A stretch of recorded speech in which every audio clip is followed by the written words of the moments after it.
You're listening to Errol Parker and Clancy Overall, editors of the Betoota Advocate on Desert Rock FM. Hello and welcome to the Betoota Advocate Podcast. My name is Wendell Hussey. We're beaming out of Desert Rock FM studios today, and in the theme of the show, we're talking to someone who's often dubbed as royalty around the traps by whoever might be one of their followers. We're delving into the world of sport, cricket. We often delve into the world of sport. It is mostly rugby league and the Betoota Advocate podcast, but we're going back to the world of cricket. Truly national game. And we are talking to one of the most esteemed members of the cricketing community. His name is Gideon Haigh. He's joining us via the internet today. Thanks very much for joining us, Gideon. Nice to be here. Now, sleep cycles are finally back on track, I imagine, for you. It definitely are for us. We're looking forward to the summer. The silly season's in full swing. And there's an interesting schedule of cricket ahead this summer. Not the word I'd use for it. What do you make of it? Well, I mean, we have to play the West Indies and Pakistan at some stage in order to fulfil our role as a full member of the ICC. It is the kind of schedule, though, that only an administrator could really have come up with when we just had the West Indies last summer and now we're getting them again. That's because it was the end of one Future Tours program and the beginning of another. Haven't seen Pakistan for a while, but Pakistan, for all they're quite a durable side on their own surfaces, have a poor away record. So you'll be depending a little bit on the Big Bash League to keep people glued to their seats. And even now, as international players begin to drop out, as they tend to do as the Big Bash League gets closer, that's looking a little bit below par as well. Look, at least we've got our memories, and we've had some fantastic cricket this year. We've had some fantastic cricket just recently, even overnight, with Glenn Maxwell scoring another remarkable 100 in the T20. But you know, we'll be paying for that this summer. All the thrills and spills that we've had. We've had an Ashes series, a World Test Championship, and a World Cup. You can't dine on chocolates and sponge cake with every meal. No. Unfortunately, it cannot last forever. And it feels like the perfect summer for the Big Bash. It's a shame we don't have, 100, 150 games. It's only the 56 or so that we can count on. It will only feel like it. Yeah. Yeah, I was wondering, as the cricketing world now heads into full T20 mode, if we're finally seeing the end of one-day cricket. I mean, I think this has been one of the great World Cups in terms of its narrative, but in terms of its attendance and its administration, obviously quite lacking. Where do you see one-day cricket going moving forward into the years in between World Cups? Is it being put sort of back on the cricketing shelf? Well, of course, it always depends on what you thought the objective of the World Cup was. Yeah. You might have been deluded into thinking that it was a means of establishing who's the best team in the world. Yes. In fact, a 2-month pageant of Indian self-celebration that faltered only at the final stage. It was going so well for India up to that point. But that's a thing that we find charming about sport, isn't it?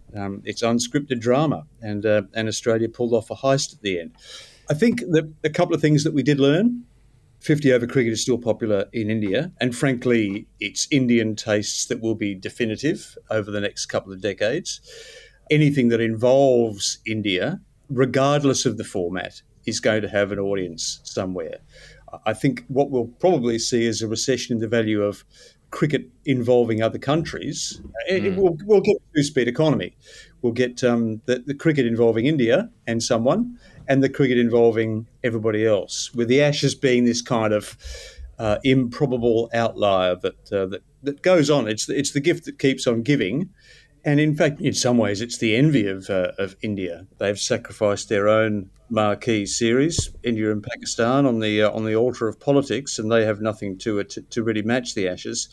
But in every other respect, particularly when April and May roll round, the rest of the cricket world has to stop and crane its neck to see what's going on in India.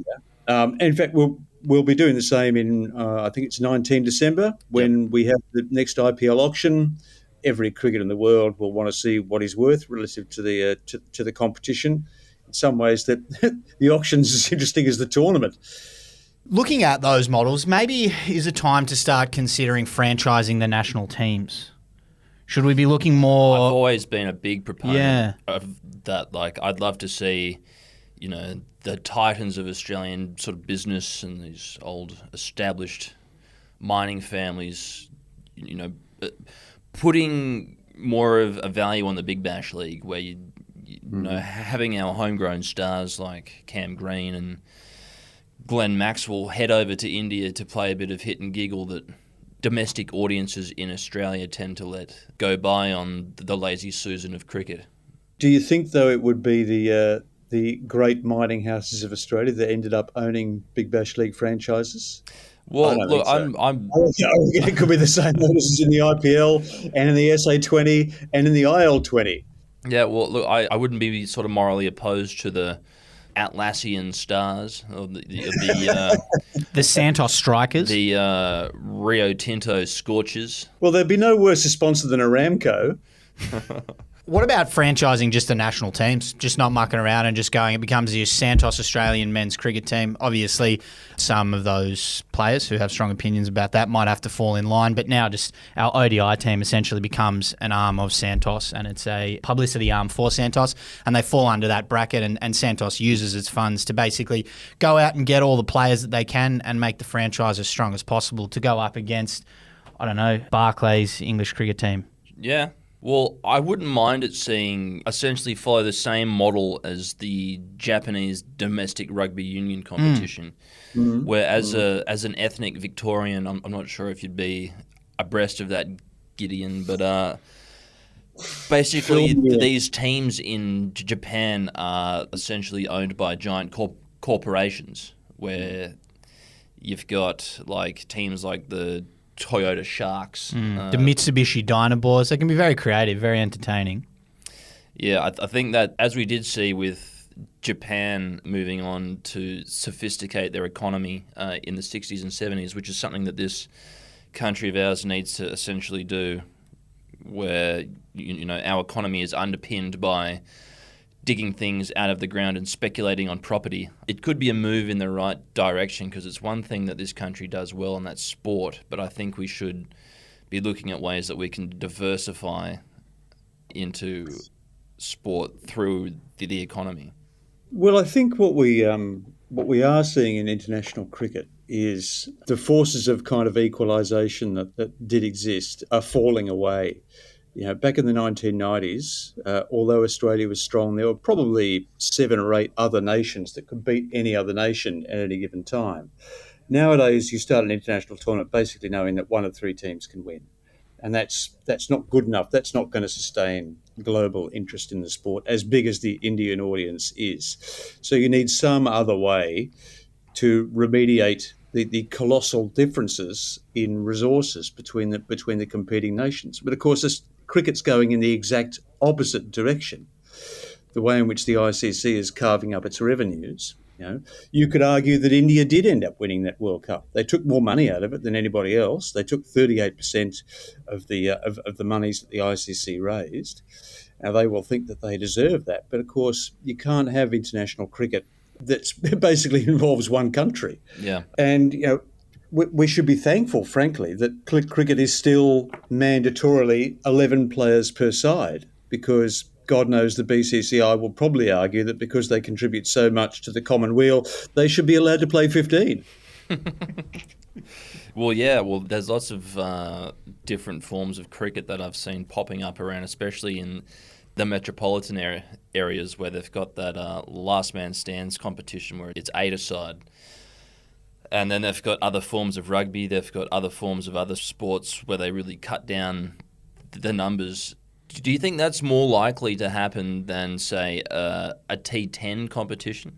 I think T10's something that's waiting to happen. We've already seen it in isolated instances, but it's the next app, and it will go down a storm in countries that don't have a test or an international orientation. I think one thing that you could do in order to equalise the competition would be to relax qualification rules, so that if an Indian player, for instance, having difficulty in making it into his country's 11, which frankly is a lot of them, the Indian second 11 is as good as most countries' first, why not offer them the opportunity to go and play for another country? Yeah, so similar to, I suppose you could call it the Brendan Nash rule. Erudite reference there. Yeah. I think too that one thing that the 50 over game brings especially is that in World Cups you do get these fairy tale stories of these World Cup like the smaller teams there. Like we didn't really have too many this time around. We had Afghanistan and the Netherlands. But in years gone by, we've had the Irish beat Pakistan, we've had the Irish beat England, we've had a Bermudan policeman take an absolute screamer at first slip. Dwayne Leverock, when he fell, the earth shook. But what these World Cups offer to the cricketing world is that they offer a fair amount of fairy tale capability, where you just cannot get that in a BBL game. You can't get that in any other format of cricket that these countries can play. So sort of moving forward, that's what's really going to engage more countries in cricket. But what I wanted to ask is that they're thinking that the next World Cup is going to involve more teams. Do you think that's going to be a good thing or a bad thing? Oh, we're moving from 10 to 14. Oh, that's massive. That'll change the face of cricket, really. I think how many in the next Football World Cup? Is it 48, something like that? They're not happy about it. They're not happy about that, and that's probably too many. But still, I mean, if it's a 10-team World Cup or even a 14-team World Cup, it's like a tall, short man. It's a contradiction in terms. How can anything be global when it's so damn small? Yeah. So there are 108 cricket-playing countries or IOC members. So if we got to 48, that would essentially be half of the cricket-playing world getting around. I'd be very curious. So some South American nations would get a start, which would be very exciting. Interesting. But here's the thing. We've got the money. Cricket has never been richer.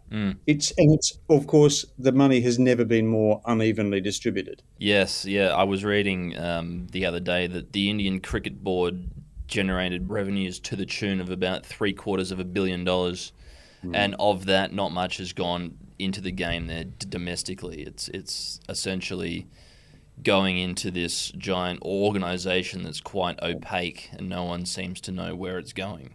Really? No, well, the money gets ploughed back into the state administrations, which are notoriously above board. Absolutely, completely transparent and accountable. And of course, a lot of those local associations are adjacent to the BJP or the relevant political power in their area. So you do wonder what proportion of the monies that Indian cricket generates actually go to the beneficiation of the game. I know Indian cricket looks hugely wealthy, but even the IPL, probably only, I think, 12% of Indian domestic players are involved in that. And after that, the returns fall away very sharply.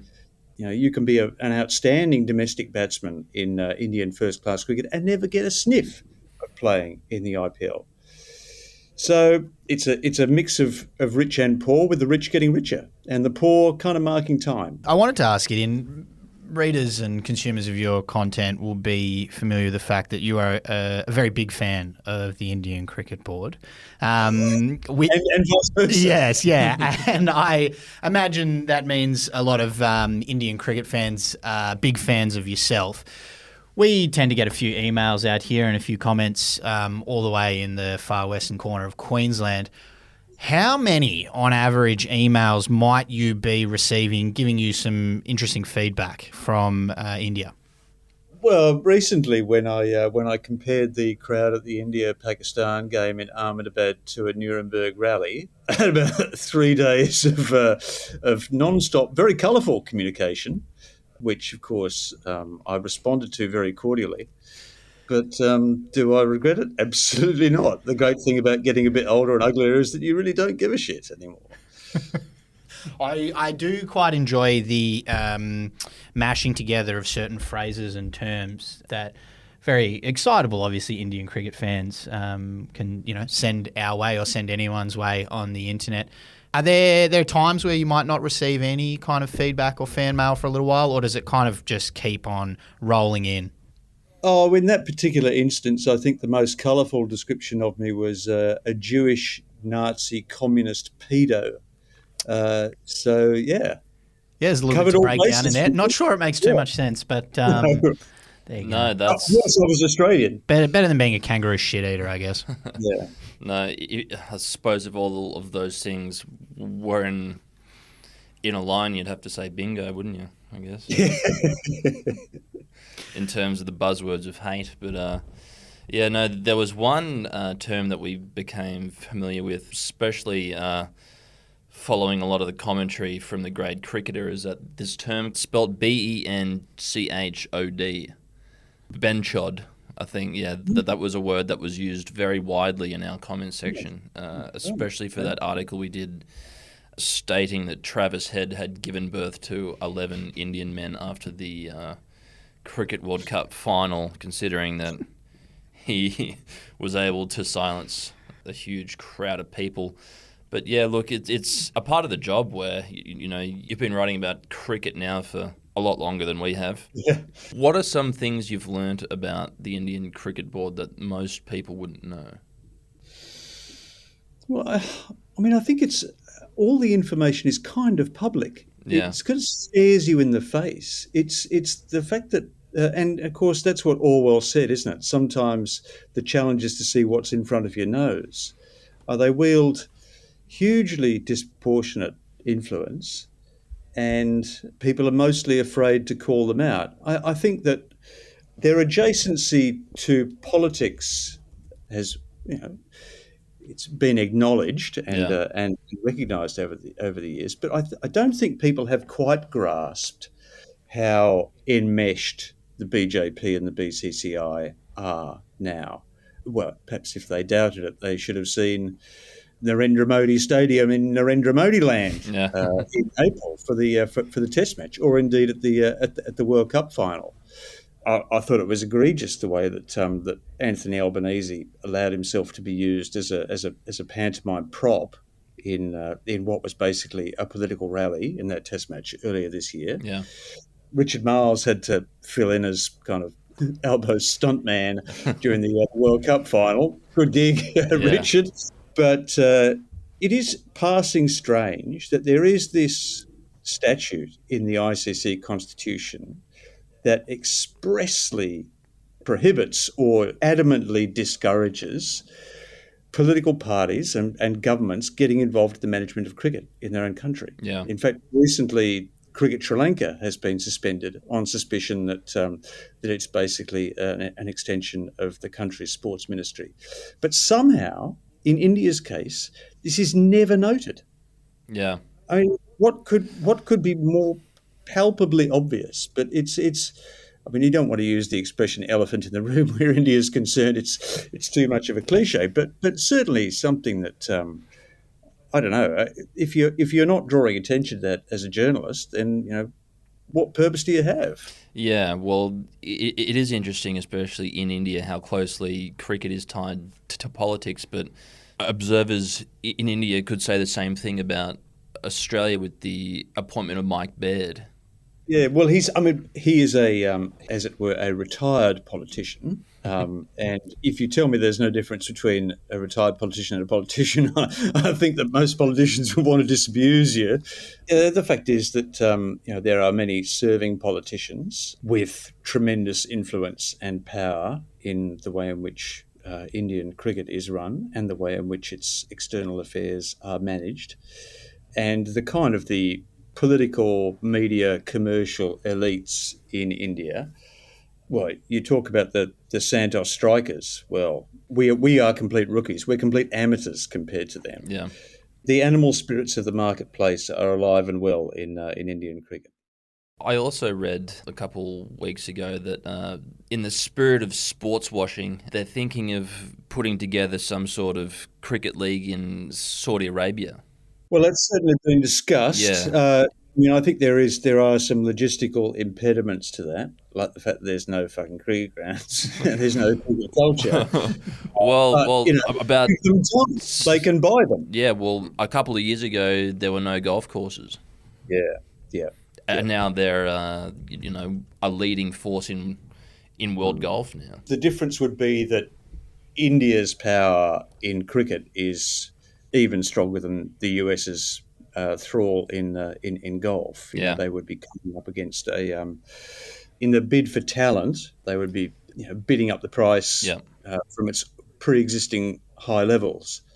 But there's still upside in cricketers' rewards. If you look at the IPL, I think it's been calculated that only about 12% of the revenues of the IPL go into the players' pockets, compared to, generally speaking, around a quarter in the profit share systems that prevail in some of the other world's countries. You could argue that Indian cricketers are comparatively underpaid. Yeah. Of course, they generate most of their income from outside the game, so they're not dependent on match fees or contracts with the BCCI. And in order to acquire those lucrative side benefits, they need to acquiesce in the monopsony of the BCCI. But there's also no player union, is there? In India, I was about there's to say. no one to bargain collectively for them. But of course, most cricketers simply want to play the game. They don't want to be concerned about maximising their commercial opportunities. They've got vassals to do that for them. But still, if Indian cricketers took it into their mind that the value for the game in India resided in them, there is the potential for upheaval. I'd love to see a Saudi Arabian league, maybe like a Brad Hogg coming out of retirement for 10 to 15 mil a season. Well, look, this is the type of thing that it opens up, is that you can bring these players back. I mean, I don't know how far you could go back, where you could have an over 60s competition where, like, if you throw enough cash at it, it's like you get Tendulkar back, you get Brian Lara back, you get how far back do you go? Well, there is a Legends League, of course, in India. Yeah. Actually, there's several kind of tournaments for mature age players, players who are universally popular and still command an audience. Quite a few Australians have gone over in the last couple of years. Dirk Nannis and Shane Watson and Alex Doolan. And interestingly, I did talk I've talked to a few of those players who've been over, and their impression is that the Indians just take it way too seriously. The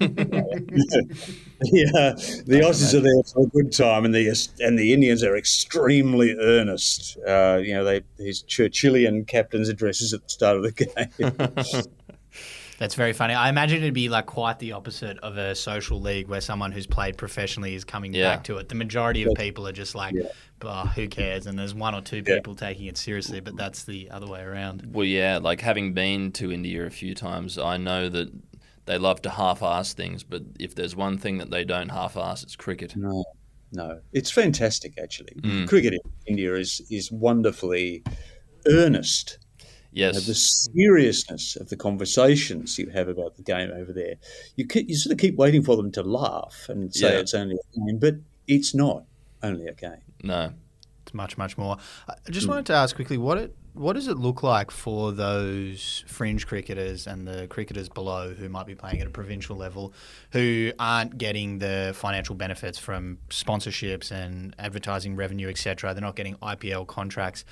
What does it kind of look like for them? Are there pathways coming through, or is it just they're going to plug away and stay cricket until they don't anymore? Well, I mean, there's plenty of different ways to lead a career nowadays. In some ways, the options are manifold in a way that they weren't 15 years ago.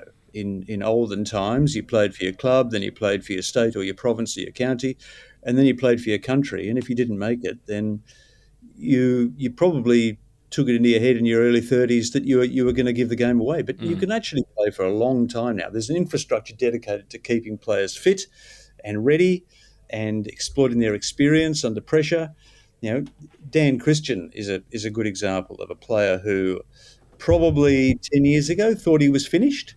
but all of a sudden opportunities opened up for him around the world. He got another 10 years out of himself and a good deal of financial security in the process. I think that it's certainly true that there are, haves, have-nots, and have-yachts. Virat Kohli and MS Dhoni are going to be wealthy beyond the imaginings of mammon, but that is going to remain a pretty thin elite of players who can play all three formats.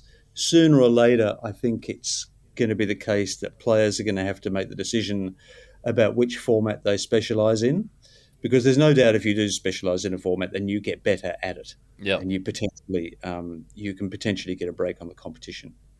Yeah, it is interesting to see Cam Green put more of a focus on the red ball in his plans for this summer. He's a pretty curious case in that he has been sort of held up as being, our answer to Jacques Callis for so many years, and he's just had this weight of expectation placed upon him. And for, a relatively quiet kid from the suburbs of Perth, it's those are some big shoes to fill. And then he's just had, in terms of athletic terms, he's had a 32-year-old pensioner really put him on notice. So do you think it's a good thing to see these younger players, especially in Australia, focusing more on the long format? I think that we still place a great deal of weight on what a player is able to do in red ball cricket. There's no doubt about that. It's a cultural thing. I would imagine the kind of people who Cam Green is surrounded by would constantly be reminding him of, if you can do the red ball stuff, then you can do the white ball stuff as well. But it doesn't work the other way. If you concentrate on white ball, there's no real coming back into red ball. I mean, he is a very interesting case. He's a very young 22 or 23, and the game has indulged him. He hasn't had that first setback that often, a lot of players need in order to clarify their priorities. Someone like a Steve Waugh or a Matthew Hayden or a Justin Langer, they all had periods out of the Test side, from which they regrouped and returned as better players. So I'm sure he will have been reassured that this hiatus in his career is doing him no harm and potentially doing him some good. But it is interesting that his career began to fray around about the time that he got picked up in the IPL. Went for a bucket in the IPL auction, had the choice about whether to take it or not, and there were people who were discouraging him. Difficult for him to say no under those circumstances. The feeling is that you're bulletproof. The feeling is that you can do everything. He's found this year, no doubt, that he can't do everything. And in fact, that teams now, because of their regard for him, because they know that he is potentially a force to be reckoned with, are giving a lot more thought to the way in which they counteract him. He hasn't yet got the variety in his bowling. I don't think he's got quite the versatility in his batting.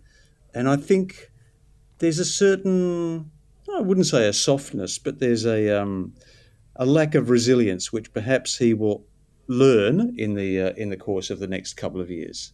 Will he learn that resilience if he is kind of aware that he will be brought back into the fold at some point, that there is a safety net there? Would those guys you mentioned before, would they have had that safety net? Or when they spent time away from the Test team, would it have been more of a, you're out, let's see what you got?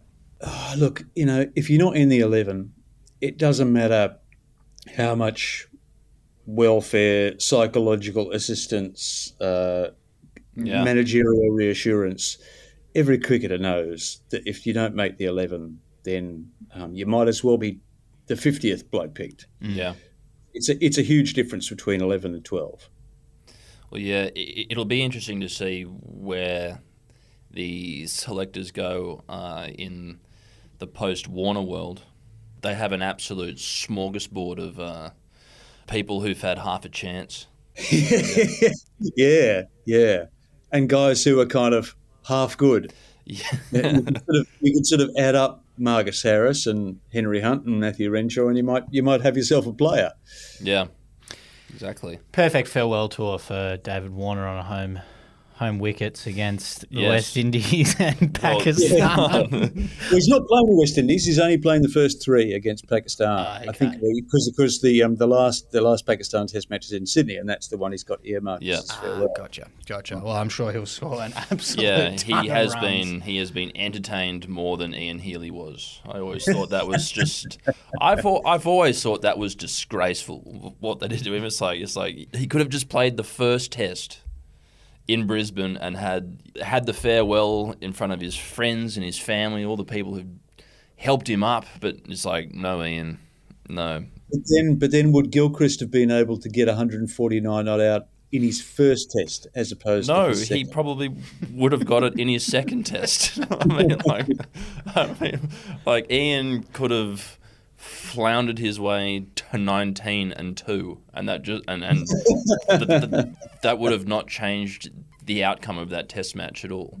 Yeah, I mean, it is interesting that we have decided that players can have farewell tests. It is not an Australian tradition. No.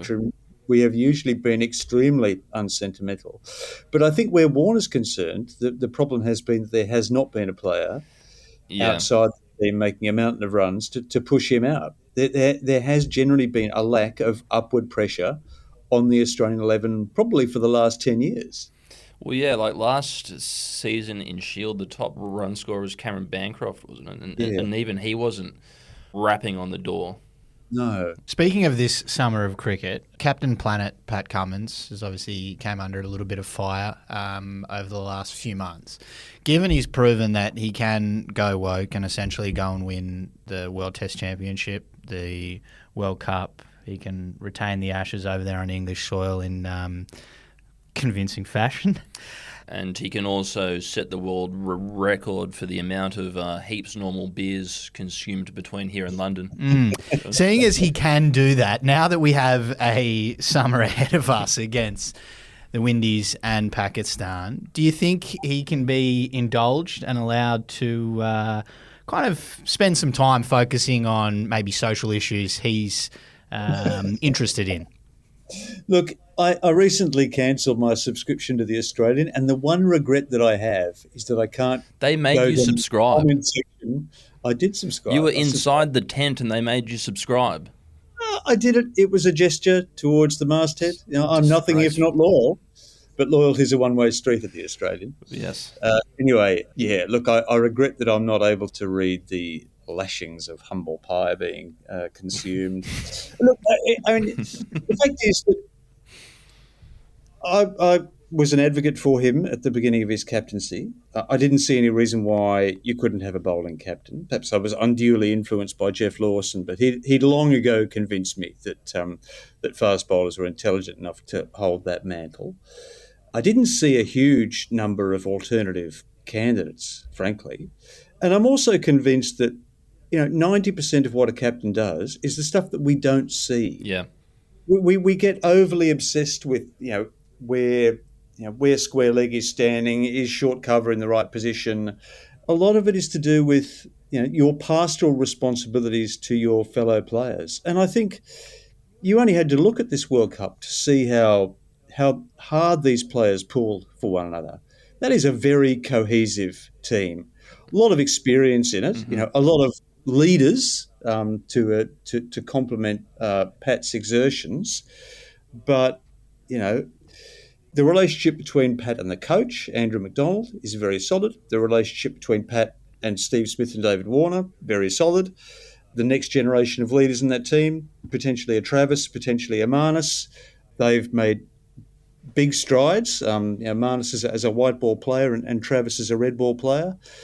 So, I mean, I think the results do actually speak for themselves. One thing that we have to get used to is we talked about the amount of cricket that they're playing these days. And I think it's getting to the point where it's almost unreasonable to expect them to perform at the absolute top level all the time. I think there will be periods where players will, the only alternative to playing these days is not playing, is getting away from the game completely. So there will be some slowness about restarts. I wouldn't be surprised if you see Australia start tournaments, start series a little bit slower than they usually do, because they're actually using the opening Test match or the opening ODI as a warm up to the rest of the summer. I mean, even in the World Test Championship final, Australia was pretty rusty, actually. Yes. Took wickets with no balls, lots of extras. The fact is that India were rustier because they were coming off the IPL. But, we actually used the WTC final as the warm-up for the Ashes. And we were slow starting this recent World Cup because, Mitchell Starc wants to be absolutely fresh. He's not going to knock himself out in a warm-up game or bowl 100 overs in the nets coming in.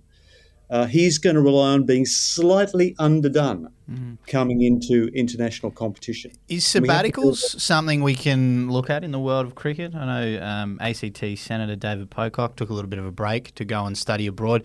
Do we need to be sending Travis Head to, Oxford or something like that, rather than having him play in a meaningless T20 series against India a few days after he's been on the biggest bender of his life? Well, of course, they're all coming back now. I think most of the T20 side is coming back after the game last night. Yeah, there will be hiatus, sure. But it's very, very difficult, even when you're not playing, to psychologically detach from being a player. Cricket is a psychologically intensive game. Yeah. Even when you're not playing, a lot of it is lived in the imagination. I remember Chris Rogers saying this to me some years ago. He couldn't believe how much was expected of players on a non-playing day. The succession of meetings, the succession of having to go and play golf. Yeah, well, the requirements for fitness, the requirements of the high-performance system. It was very, very difficult for players to switch off, and sometimes that's simply what you have to do. Chris said that at the end of every series that he played, he tried to get away from cricket altogether. And no one loves the game like Chris. He's obsessed with it. But even he needed some downtime where he wasn't thinking about himself in terms of his performances and his cricketing identity. Yeah, well, it's interesting you say that, because I think Steve Smith spends a fair chunk of his off-season in Manhattan. Yeah. Which is a place where he can essentially be invisible to anyone except, your Aussie expat sort of banker, or or you can just shadow bat in peace, or Indian American on the street. Of course, you'd be doing a double take if you saw, the wide eyes and the blurry complexion of Steve Smith just walking down Fifth Avenue towards you, taking a back and across step, nudging it behind square, Yeah, cricketers, sounds like they need to take a leaf out of footy players' books, really. You hear so many footy players who step away from the game for a little while, or they have an injury and they just don't watch any of it, and they don't care until they turn back up at training, a few months later or whatever. Have a look at Shane Warne. Shane Warne probably added 2 or 3 years to his career inadvertently by getting suspended for taking a diuretic. Yeah, I'm not sure he would have played on so long if he hadn't had a break. Same with Mitchell Johnson. Mitchell Johnson had a year out of the game and came back hugely refreshed. Because as he said, you often play just short of full fitness. You're never completely fit. You're always carrying something. But if you do get the opportunity for an extended break, then your body gets the chance to recover in ways that normal competition does not allow for. Yeah, like there was that part in Warnie's book how he was going on and saying that that's what my shoulder needed.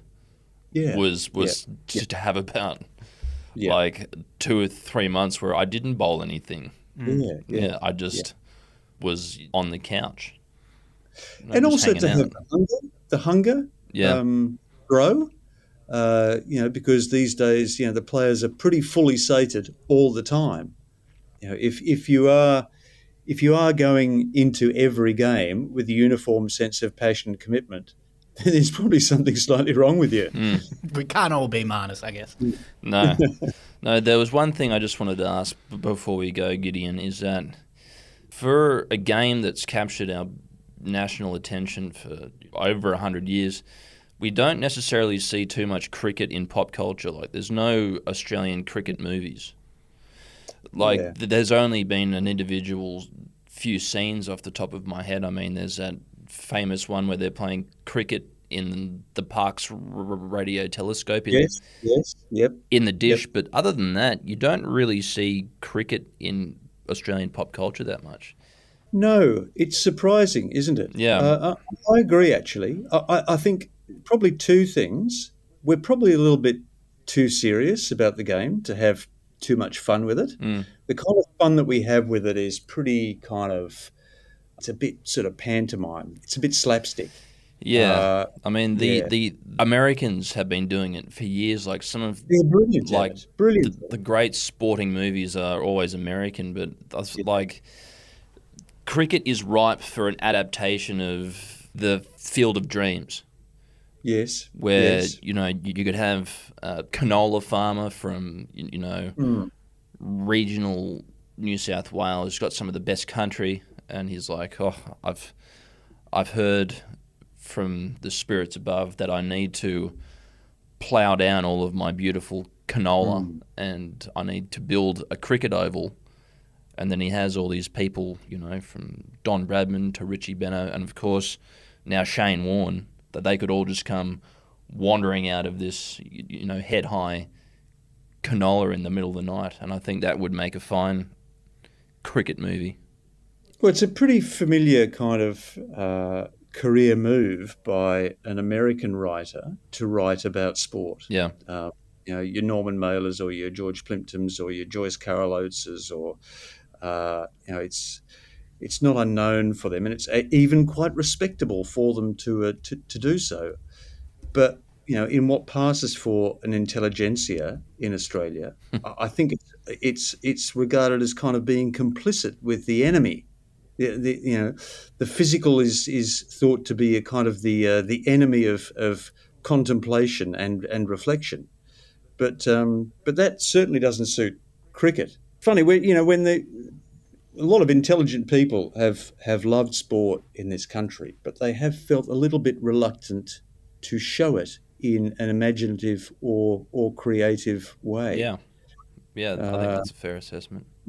Also wanted to ask Gideon, you mentioned you just gave up your subscription to the Australian. Avid fans will notice as well that you no longer seem to be writing for them, and the podcasts have all dried up. Yes. What happened? Well, I'd worked at the Australian for 12 years. I was a contributor. And I decided at the end of my last contract that I wasn't going to renew it because I felt the desire to do other things. I'm not only I don't simply write about cricket all the time. I'm a journalist who writes about cricket part of the time. So I wanted the opportunity to explore other genres and other fields of expression, and the Australian just wasn't going to offer me those possibilities. So I thought, well, I might as well take my own career in hand and break away. I wanted to continue the podcast with Peter Lawler, cricket, etc., independently, but the Australian forbade Peter from doing it with me. So that's where we're at the moment. Pete and I still talk. We talk today. You just don't press record. Yeah, that's right. We complain. If either of us says something funny to each other, we go, that's content. That's just content. We've let go begging. It's going down the drain. So they've forbade Peter. They've said, no, you're not allowed to talk to him in front of a microphone. Yeah. I don't wonder if they know that we talk on the phone. They'll probably prohibit that too. Well, maybe they're a strange organisation. Yeah. Because what they've ended up with is an empty box called cricket, etc. What was the point of that, frankly? They like to put random things in the empty box sometimes, I say as well. They do, but it's a little bit like, dealing with a toddler who wants to break a toy rather than share it with somebody else. We offered the Australian the opportunity to sponsor the podcast, to continue to kind of brand it, but I didn't even get a reply to that email. They're very good at using the passive-aggressive technique of just simply not replying to messages, the Australian. Yeah, and I figure Murdoch organisations and Murdoch as a whole, not particularly great at sharing there, not big fans of sharing, to use your analogy about the toddler and the toy. Yeah, look, it's endemic to big media organisations. I think they're big, they're bureaucratic, they're slow-moving, they're a bit jealous, they're a bit proprietorial, and they don't play well with others. I'm not sure that's necessarily confined to News Limited. I think you'll find it almost anywhere. You know, I've been a journalist for 40 years. I've dealt with a lot of big organisations, and they're all frustrating in their own ways. And, you know, eventually you get tired of the way in which they dwarf human scale and the bizarre decisions that they make. Yeah, well, they're the type of decisions that have turned that company into an absolutely enormous revenue-generating machine in recent years. So I guess you know we can only look to the future, and if you look at charts, if things go down for too long, then they tend to go to the vultures, to people like Channel 9. I'm sure Betoota is nothing like this at all. No, we tend to try and keep things moving in like an upward trend. I think that's a bit of a controversial move in an Australian media these days, is to try and invest in things that generate revenue. And the bureaucracy extends pretty much to scissor, paper, rock if there's kind of conflicting ideas, I guess, over certain things. Yeah. I also wanted to ask, you mentioned that you're a journalist who writes about cricket. I believe you're working on a book about the former treasurer, Mr. Josh Frydenberg. Well, I couldn't possibly comment on that, but look, I can do what I like. It's kind of fun, actually, to be able to say yes rather than no all the time. Yeah. You know, it's basically what I wanted. I wanted the opportunity to enjoy my freedom of lance, and I wasn't getting it at Holt Street. So that's a shame. But having made the transition, I don't even want to read it anymore. Yeah, well, you're joining a growing rabble of disenfranchised Oz readers. But the nation does need a national broadsheet, according to Rupert Murdoch, and I guess that as long as he has a team of yes men there to indulge him. I mean, look, I had a good time at the Oz, don't get me wrong. I really enjoyed it. I thought my colleagues were excellent. I thought the reporters there were fantastic. I thought some of the views expressed in it didn't sit particularly well with me, but I'm not that obsessed with the rightness of my own opinion that I can't entertain other points of view. I just found it a bit disappointing that I ended up being kind of siloed as a cricket writer. I consider myself to be very much an accidental cricket writer. I certainly never aspired to being owned by the game or making a particular career out of it. And as John Arlott said when he retired, there's nothing more romantic than the clean break. Was there a send-off? A couple of cakes, beers down at the Aurora Hotel? Well, fuck all. My last day came and I did not hear a word. Just a bounce back saying your email had been cut off. Very good. Well, thank you very much, Gideon, for joining us today. It's been a pleasure to chat, and all the best down there at the South Yarra Cricket Club, I believe it is. Yeah. Yep. Indeed it is. Yes, down there in Melbourne's Little Sydney, down there in South Yarra. I think I've played in 5 consecutive defeats. It's looking like a long season, but at least I'm still out there. It's just around the corner, Gideon. Just around the corner. Thanks very much.